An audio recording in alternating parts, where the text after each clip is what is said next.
경청하기, 경청하기. 당신의 감정과 신체 감각을 온전히 경험할 때, 당신의 감정과 신체의 감각을 온전히 경험할 때, 기도가 순수하고 강력해진다.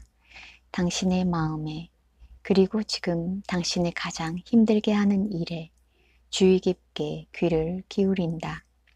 최근의 상실이나 임박한 상실, 혼란, 상심, 의심, 두려움을 촉발하는 사건이 그것일 수 있다. 영화를 보듯이 정서적으로 가장 고통스러운 장면에 초점을 맞추어라. 몸, 목, 가슴, 배 등 모든 부위, 몸의 느낌을 자각하라. 가장 강렬한 느낌이 감지되는 부위는 어디인가? 서두르지 말고 당신의 취약함과 고통을 충분히 경험한다. 서두르지 말고 당신의 취약함과 고통을 충분히 경험한다. 당신이 내부의 가장 고통스러운 공간으로 들어갈 수 있다고 상상하고 그곳을 안으로부터 직접 느껴본다. 그곳이 스스로를 표현할 수 있다면 어떤 말을 할까? 고통 속에 묻혀 있는 당신의 그 부분은 무엇을 가장 원하고 필요로 하는가? 당신이 알아보고 이해해 주길 원하는가? 사랑을 원하는가? 받아들여지기를 원하나? 안전이 필요한가? 당신은 특정한 개인이나 영적 인물을 향해 기도하는가? 엄마가 안아주길 갈망하는가? 아빠가 인정해주길 갈망하는가? 친히 통증을 없애주거나 보호해주길 원하는가? 어떤 욕구든지 그 욕구에 귀를 기울이고 그 욕구를 느끼고 그 욕구의 강렬함을 실감한다. 어떤 욕구든지 그 욕구에 귀를 기울이고 그 욕구를 느끼고 그 욕구의 강렬함을 실감한다. 어떤 욕구든지 그 욕구에 귀를 기울이고 그 욕구를 느끼고 그 욕구의 강렬함을 실감한다. 온 존재로 표현하는 기도. 당신의 특정 욕구와 갈망이 당신이 실제로 원하는 것을 정확하게 드러내주는 경우는 드물다. 갈망의 대상, 즉 당신이 사랑이나 보호를 청하는 사람이 당신에게 정말로 필요한 것을 주지 않을 수도 있다. 그 욕구나 대상을 더 깊은 경험, 더 깊은 근원에 들어서는 문으로 삼는다. 욕구와 갈망을 느낄 때 이렇게 자문한다. 나는 무엇을 원하는가? 만약 내가 원하는 것을 얻는다면 어떤 느낌이 들까? 상상력을 발휘하여 알아내보자. 특정한 사람에게 사랑받기를 원한다면 그가 당신을 안아주고 조건 없는 사랑을 담아 바라보는 모습을 상상한다. 그러고 나서 그 사람의 이미지를 모두 내려놓고 당신이 사랑에 휘감겨 있는 것을 느껴본다. 안전하다고 느끼기를 원한다면 강력한 존재가 당신을 완전히 에워싸고 있다고 상상한다. 그런 다음 당신의 모든 세포를 가득 채운 평화와 평온을 느껴보라. 무엇을 갈망하든지 당신의 몸과 마음과 정신이 그 갈망의 순수한 본질을 온전히 경험하는 것이 어떤 느낌인지 알아본다. 끝으로 그 경험에 완전히 침잠할 때 당신 자신이 사랑이나 평화가 될 때 어떤 일이 일어나는지 알아본다.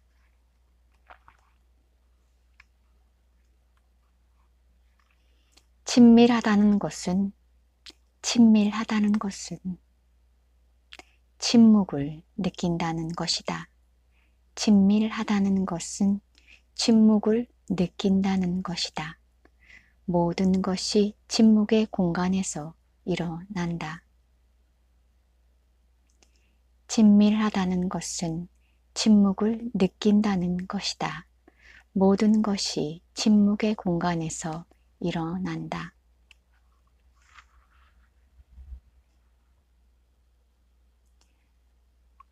붓다 같은 영적 수행자들의 이야기가 나의 상상력을 자극했다. 그들은 번뜩이는 깨달음, 즉 자신의 본성이 변함없고 찬란한 자각이라는 것을, 자신의 본성이 변함없고 찬란한 자각,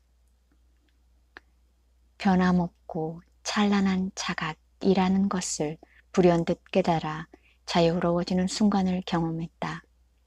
이 깨달음은 원점으로 돌아가지 않으므로 그들은 더 이상은 자아에 묶이지 않는다.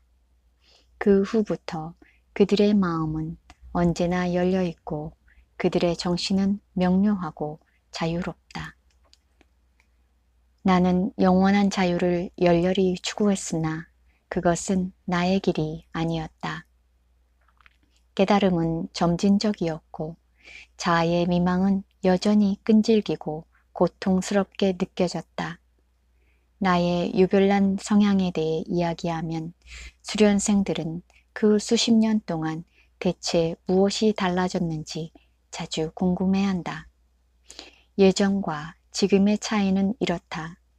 지금 나는 자각을, 그리고 생생하고 자애로운 현존의 체험을 가장 친숙하고 사실적이고 진실한 나라고 믿는다. 내가 가장 비참할 때도 그 믿음은, 자애로운 현존이 귀의처라는 그 느낌은 여전히 배경에 있으면서 나를 고향으로 안내한다.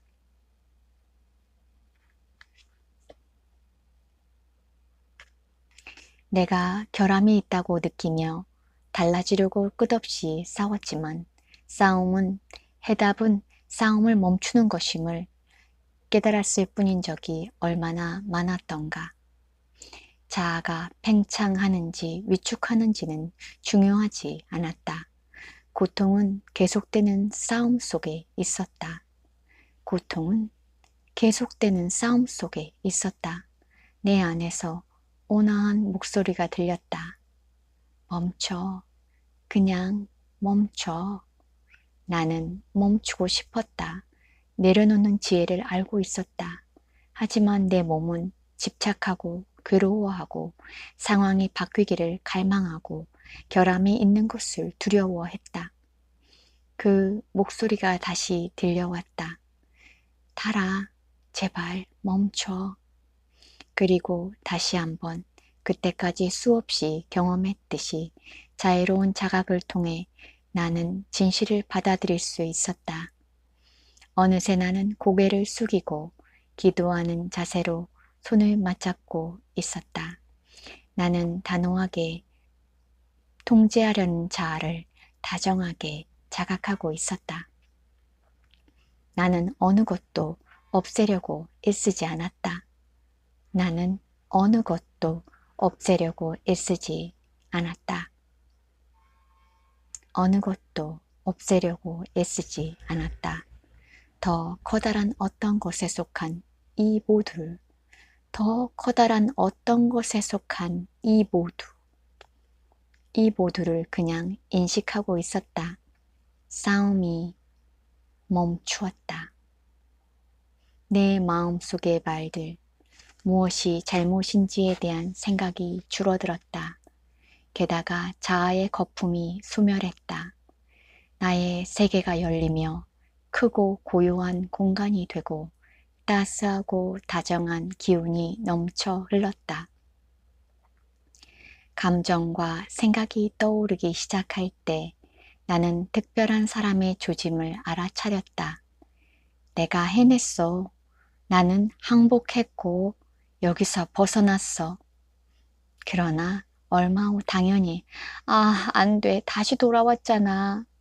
다음 순간에는 내면의 미소, 다시 목소리, 멈춰. 그냥 멈춰. 이어서 고개를 숙이고 내려놓음. 싸움이 멈추자 고요한 자각이 넓게 열렸다. 그곳이 고향이라는 것을 나는 알았다.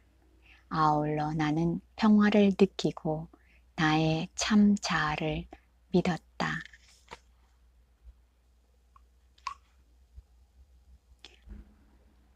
항상 지금 여기에 있는 것, 우리가 경험하는 모든 것의 배경에 있는 것은 바로 고요한 자각이다. 고요한 자각. 항상 지금 여기에 있는 것, 우리가 경험하는 모든 것의 배경에 있는 것은 바로 고요한 자각이다. 가장 큰 자유에 이르게 하는 명상 수행은 통제를 멈추고 만사를 있는 그대로 내버려 두는 것이다. 가볍게 주의를 기울여 자각한 다음에 주의를 모두 내려놓는 솜씨를 발휘해야 한다. 교묘하게 조작되는 마음 상태를 우리는 신뢰하지 못한다. 삶을 있는 그대로 진정으로 내버려 둘 때에만 우리는 자연스러운 자각을 깨닫고 믿게 된다. 우리는 멈춰야 한다. 아난다 존자는 붓다의 가장 헌신적인 제자로서 긴 세월 동안 붓다 옆에서 시봉하고 동행했다.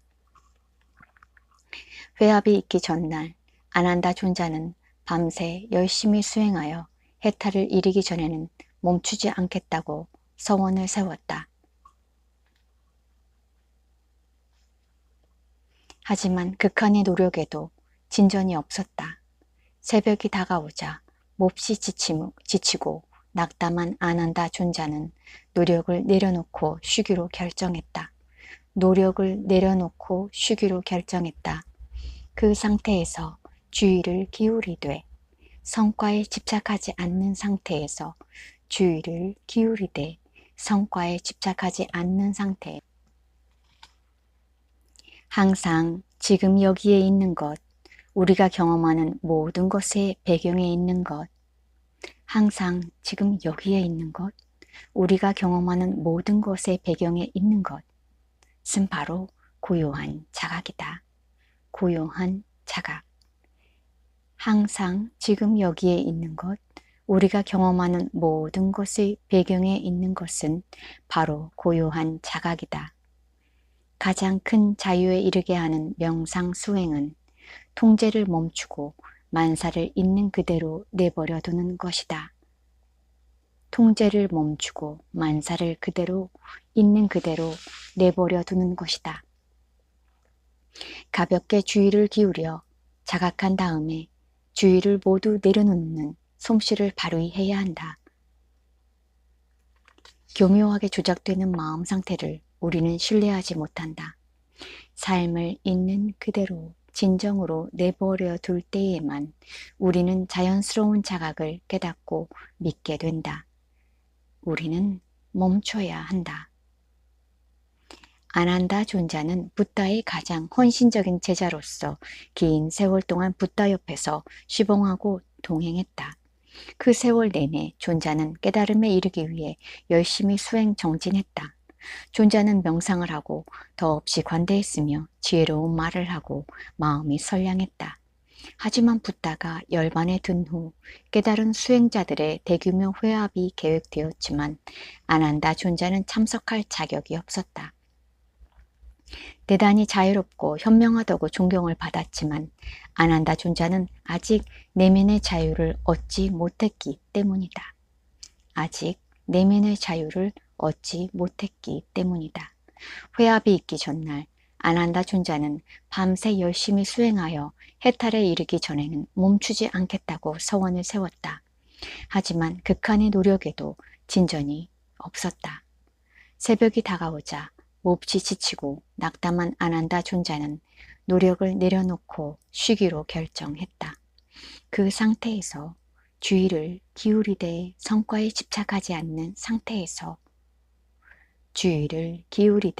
성과에 집착하지 않는 상태에서 존자는 베개를 베고 쉬었다.